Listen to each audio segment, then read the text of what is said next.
Company EFG enters into a property lease with entity H. The initial term of the lease is 10 years with a 5-year renewal option.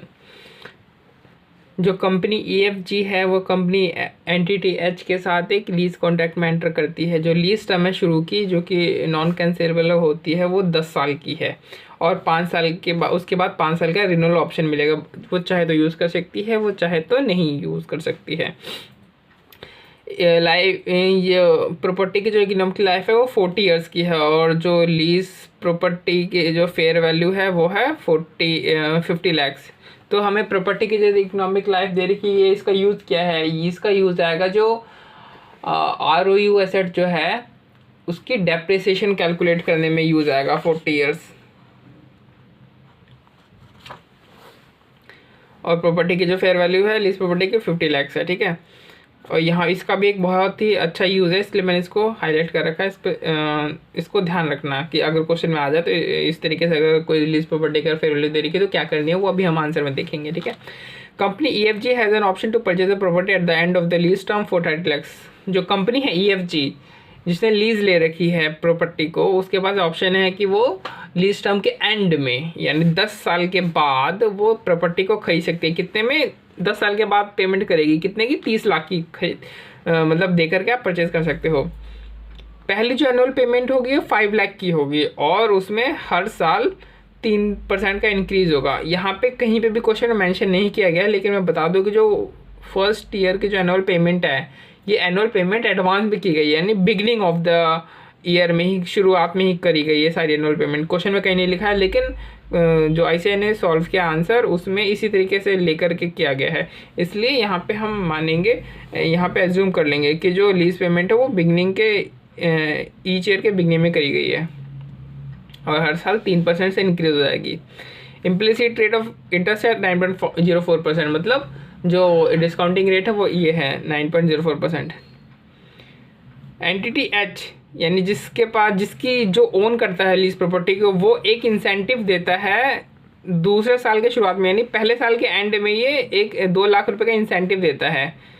तो जब पहला साल खत्म हो जाएगा तब ये 2 लाख रुपए का इंसेंटिव देगा, ठीक है। साल के शुरुआत अभी नहीं देगा,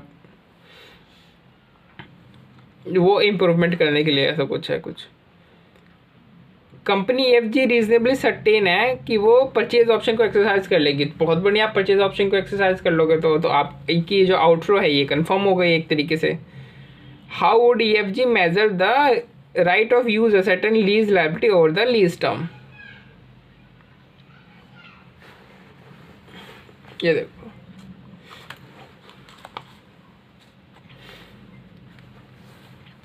तो हमने एज्यूम किया है कि जो लीज लायबिलिटी है वो साल के शुरुआत में ही एडवांस के रूप में दी जा रही है, तो हम इस तरीके से लिखेंगे। ये साल का 1 साल का शुरुआत है, ये दूसरे साल का शुरुआत है, तीसरे साल का शुरुआत है ना। ये तीसरे साल का शुरुआत है मतलब ये दूसरे साल का ईयर एंड है, मतलब तीसरे साल का शुरुआत है, इस तरीके से। और 10वें साल में देखो 30 लाख रुपए पे करना है। ये तो लीज पेमेंट है सारी और ये परचेज ऑप्शन वाला है, क्योंकि लीज पेमेंट 10वें साल के शुरुआत में हो जाएगी, ख़त्म हो जाएगी उसके बाद, लेकिन 10वें साल के एंड में जो होगा वो हमारे पास क्या होगा, वो परचेज ऑप्शन वाला होगा। तो हमें 10 साल के बाद पेमेंट करनी है 30 लाख की, तो वही चीज़ हमने लिख रखी है यहाँ पे। और फिर दूसरे साल के शुरुआत में यानी पहले साल के एंड में वो हमें 2 लाख रुपए का इंसेंटिव देगा, नहीं जो लीज पेमेंट हमारी वो 2 लाख रुपए से कम हो जाएगी, यानी ये हो जाएगी। और यहाँ पे डेसिमल जो है 2 प्लेस पे आएगा। यहाँ पे खासकर ध्यान रखना है इस वाले क्वेश्चन में, जो डेसिमल है सिर्फ 2 प्लेस लेना, पूरा नहीं लेना, नहीं तो सवाल गलत हो जाएगा। तो यहाँ पे हमने सिर्फ डेसिमल 2 प्लेस लिया, इसका PV कर दिया है हमने। देखो लीज लायबिलिटी क्या होती है, लीज लायबिलिटी में हमारे पास अगर कोई परचेज ऑप्शन है तो उसको हम ऐड कर देते हैं, हमने ऐड कर दिया है। कोई इंसेंटिव मिलता है तो उसको लेस कर देते हैं, जाहिर सी बात है इंसेंटिव मिला तो उसको लेस कर दिया। लेकिन इन सब का PV हम लोग लेस करते हैं, बट हम तो ऑलरेडी हमने जिस ईयर में हमें मिल रहा है या जिस ईयर में हमें देना है वो हमने डाल दिया, उसका ऑलरेडी PV तो हम निकाल ही रहे हैं, तो इसका अलग से हमें PV निकालने की जरूरत नहीं है कि इसके साथ ही PV निकल ही रहा है ना, ये है। और रिन्यूअल ऑप्शन हमने नहीं लिया है, जो लीज टर्म वो 10 साल की ही हमने रखी है, क्योंकि इसमें जो ऐसा कुछ क्वेश्चन में लिखा नहीं है कि जब तक स्पेसिफिकली लिखा ना जाए कि रिन्यूअल ऑप्शन जो है एंटिटी लेगा तब तक हमें जो है रिजोल्यूशन नहीं लेना जब तक लिखा हुआ नहीं है। तो इसमें ऐसा कुछ नहीं लिखा हुआ कि रीजनेबल से 10 है कि लेगा या नहीं लेगा, तो हमने नहीं लिया है बाय डिफ़ॉल्ट, तो हमारा आंसर ये आ गया। बट आप fair value of the set देखोगे, यहाँ पे देखिए 50 लाख की, और ये 50 लाख के बिल्कुल करीब है, मतलब एक तरीके से वो 50 लाख रुपए ही हो रहा है, और जो डिफरेंस आ रहा है वो इसकी वजह से आ रहा है, डेसिमल की वजह से आ रहा है कुछ। तो हम इसको सीधा 50 लाख ही मान लेते हैं कि लीज लायबिलिटी 50 लाख रुपए है।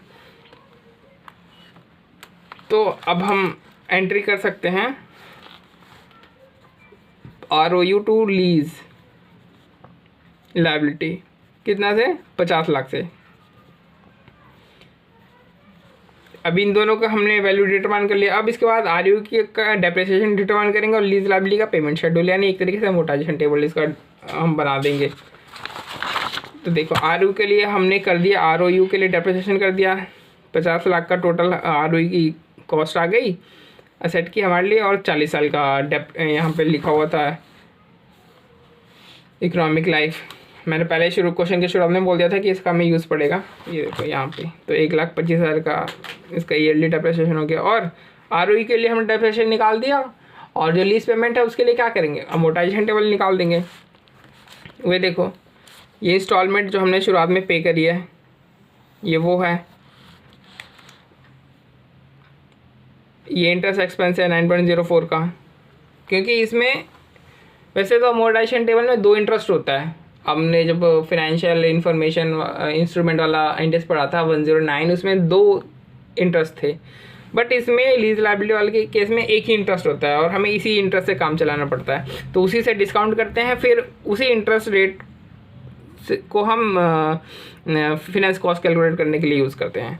तो ओपनिंग लायबिलिटी इतनी थी, पहले साल के शुरू में तो कोई इंटरेस्ट बनेगा नहीं, तो पूरी की पूरी 5 लाख की पेमेंट हमने करी है फर्स्ट ईयर के शुरू में।